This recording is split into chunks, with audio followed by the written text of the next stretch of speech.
Et je voudrais revenir sur cette troisième question. À qui donnez-vous sans jamais recevoir?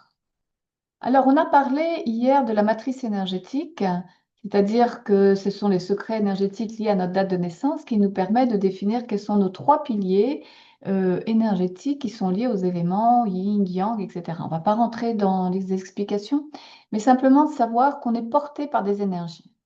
Et puis, si notre énergie, notamment on a parlé de l'essence hier, qui est un de nos piliers, si notre essence est en lien, par exemple, avec l'énergie de la Terre, et notamment la Terre yin, eh bien, il est probable que nous sommes une personne qui donnons beaucoup.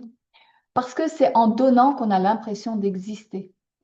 Malheureusement, on a des attentes très élevées, inconscientes. Et on ne sait pas voir ce que les autres nous offrent. Et donc, on peut être dans une frustration lorsque nous en avons besoin.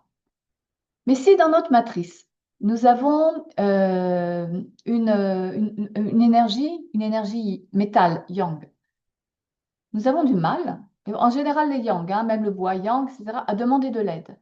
Donc un métal yang aura du mal à demander de l'aide parce que ça voudrait dire qu'il est vulnérable et c'est cette vulnérabilité qu'il ne veut pas montrer.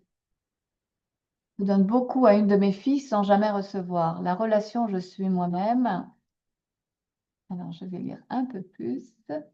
La relation je suis moi-même et celle de mon compagnon. Ah, c'est déjà important d'être soutenu par la personne avec qui l'on vit.